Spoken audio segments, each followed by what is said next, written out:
Next up on Archetype Breakdown of EX4 is going to go in chronological order of the Digimon series. While yes, Ty and Matt do come from the Digimon Adventure 2020 series, I'm going to count it as Adventure and jump to Tamers. Tamers introduces a lot of dark Digivolutions for our protagonist counterparts, and may provide the necessary supports for Gallantmon, Sukuhamon decks to be much more competitive. As for megagargomon, Momentai, my little guy. Momentai. Guilmon returns as yet another dual color level 3 with a special Digivolution from Digimon.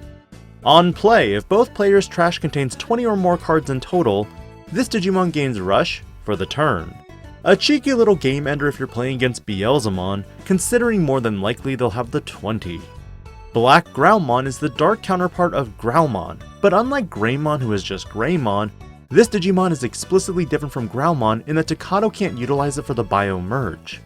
When Digivolving, both players trash the top 2 cards of their deck, then you may return one Guilmon or Digimon with Growlmon or Gallantmon in its name from your trash to hand. On deletion, same effect. This was one crucial piece that was missing from Gallantmon decks, considering once you trash Crimson mode, well, there goes your endgame finisher. You also maintain the special Digivolve of 2 from a Guilmon. Black War Growlmon also returns as a dual-colored Digimon, special Digivolve of 3 from a level 4 with Growlmon in its name. It's interesting because this Digimon also has built-in deletion on DP, as well for every 10 cards in both players' trash combined. But the real interesting one for me is chaosgallantmon. This Digimon Digivolves for 4 from a purple or red Digimon, but Digivolves for 3 from a Digimon with War Growlmon in its name. While this card lives in your trash, you can delete one of your Digimon with Gallantmon in its name with a Digivolution card to play this one. And this one on play deletes a Digimon with 7000 DP or less, but adds 2000 DP for every 10 cards in both players' trash. Pretty good removal, if you're fast enough. But why have one Gallantmon when you can also introduce medievalgallantmon?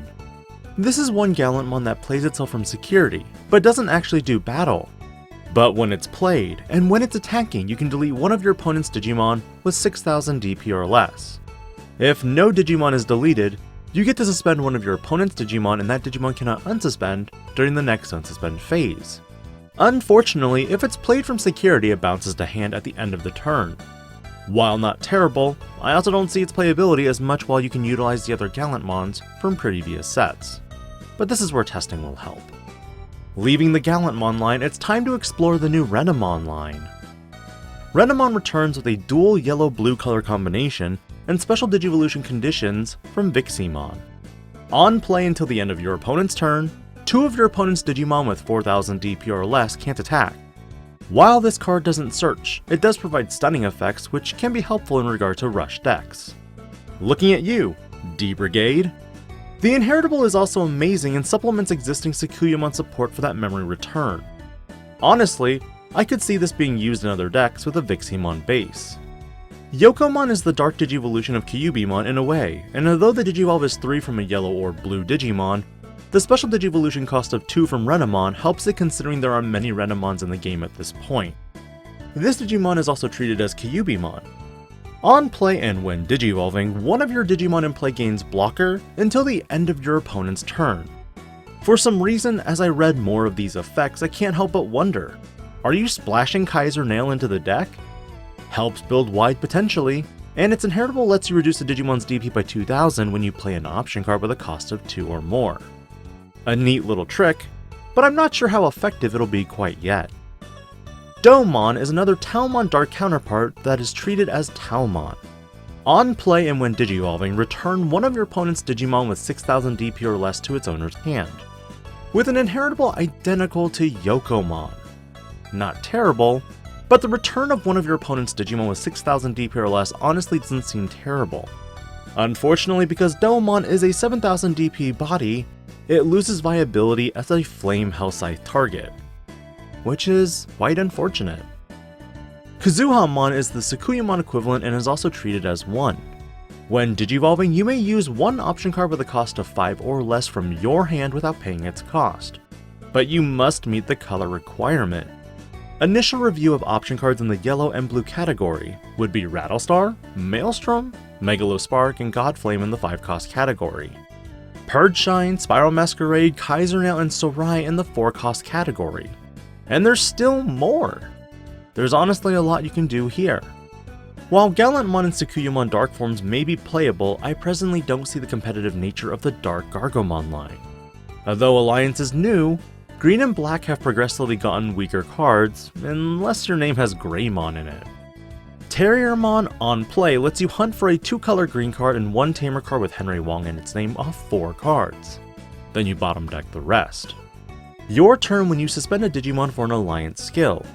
You may Digivolve into a 2-color Digimon card for its Digivolution cost. But if you do, reduce the Digivolution cost by 2. This will only work in conjunction with Black Gargomon. Sorry, Rapidmon.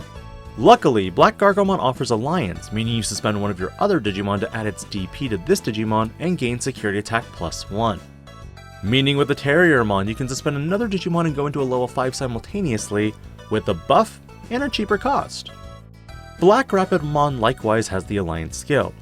However, end of attack, de-Digivolve one of your opponent's Digimon. At the same time, this Digimon offers Piercing for the turn when a Digimon is suspended. Doesn't matter if it's yours, or your opponent's Digimon. And finally, Blackmegagargomon has an end of turn once per turn effect that 2 of your green or black Digimon gain blocker and reboot until the end of your opponent's turn. All turns, when another Digimon in play becomes suspended, you may unsuspend this Digimon. The last card for this archetypal support is going to be Digital Translator. This 3-cost white option card is also treated as having plugin in its name. While you have a Tamer, you may ignore the color requirements for this option card. Main, choose one of your level 6 Digimon in play. You may Digivolve the chosen level 6 Digimon into a level 6 Digimon with a different name that has the chosen Digimon's name in it from your hand, ignoring the Digivolution requirements and without paying its Digivolution cost. While this is only effective with level 6 Digimon, it's actually kind of funny. This option card lets you Digivolve War Greymon into Black War Greymon or vice versa. However, if the Digimon is also treated as another Digimon's name, you cannot Digivolve it to that Digimon. For example, Kuzuhamon cannot Digivolve into Sakuyamon, as Kuzuhamon is also treated as Sakuyamon. Security-wise, you return 1 Digimon card from your trash to your hand and add this card to your hand, meaning your one-ofs like Greymon X could be nabbed back. Worth it? Probably not. But the concept is kind of funny. You'll notice that this video doesn't get any longer than this. Normally, I do a small little deck profile based off of Japan's meta list. But one problem. None of these decks actually topped in Japan during the period they released EX4. And as a result, I'm not going to fudge any data here and just throw a list with little to no playtesting. That'll be for separate videos in the future if I decide to build the deck. But overall, because the Dark Growlmon line doesn't mix with X Antibody, it's a little different in how you'd build the deck. Likewise, Sakuyamon lines don't see really any competitive tops, and Kuzuhamon is primarily seen as a one-of in blue flare decks moving forward. And the Dark Gargomon line? Nada. We don't even talk about it. While these aren't competitive to the point that they saw a lot of play, how do you see yourself utilizing some of these cards? Which ones do you like most? And which ones will be locked at the 50-cent super rare? Let me know your thoughts, and as always, thank you so much for your support. This is DIGI-PANDA, logging out.